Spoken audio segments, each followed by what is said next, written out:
Man and Wife by Tony Parsons. Read by James Frain. My son has a new father. He doesn't actually call the guy Dad. Come on, he wouldn't do that to me. But I can't kid myself. This guy, Richard, bloody Richard, is there when my son eats his breakfast. Cocoa Pops, right? See, Pat? I still remember the Cocoa Pops.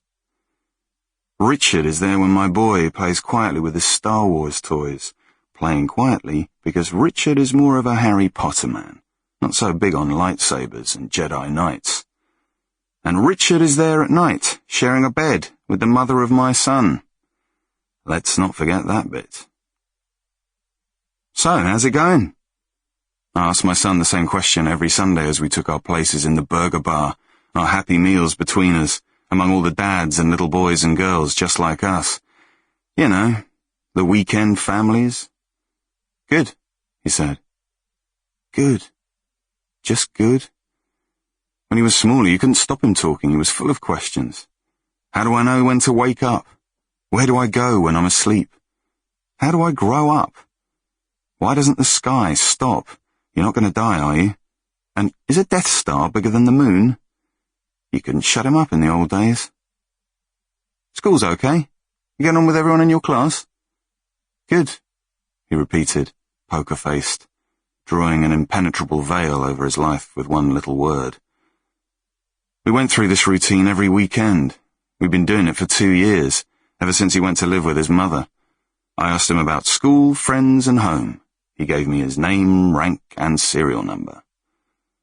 He was still recognizably the sweet-natured child with dirty blonde hair who insisted his name was Luke Skywalker when he was 3, who tried to be very brave when his mother left me when he was 4, and everything began to fall apart. Still my Pat. But he didn't open his heart to me anymore. There were walls dividing us, and they were the walls of his new home. Another few years and he would have spent most of his life living away from me.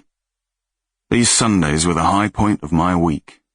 Nothing was as good as this day, this whole glorious day, that I got to spend with my boy. We didn't do anything special, just the same things we'd always done, bouncing merrily between food and football, park and pictures, games arcade and shopping mall.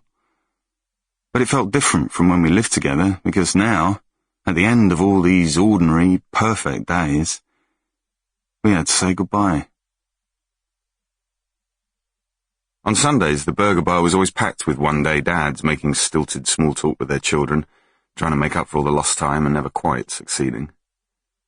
When there were unpleasant scenes, tears, or raised voices, the Egg McMuffin abruptly and angrily abandoned an overwrought demand to get Mummy on the mobile phone, we felt for each other, me and all the other Sunday dads. As Pat and I lapsed into silence, I noticed that there was one of them at the next table being tortured by his daughter, a saucer-eyed 10-year-old in an Alice band. Je suis végétarien, said the little girl, pushing away her Big Mac. Her father's mouth dropped open. How can you possibly be vegetarian, Louise? You weren't last week. Je ne mange pas de viande, insisted the little girl. Je ne mange pas de boeuf. I don't believe it, said her father. Why didn't you tell me you'd turned vegetarian? Why didn't your mother? Je suis allergique aux Happy Meals, said the girl. Pat's mouth hung open with wonder. Everything bigger children said or did impressed him, but this was possibly the first time he had seen a bigger child speaking a foreign language outside the movies or TV.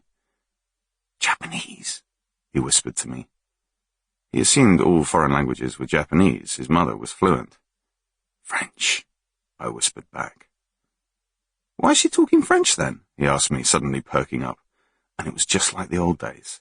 Pat bringing me one of life's little puzzles to unravel. I leapt upon it with gratitude.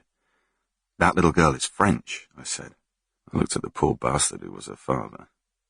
Half French. Pat widened his eyes. That's a long way to come. French is a long way. France? You mean France is not as far as you think, darling. Paris is just 3 hours on the train from London. What train?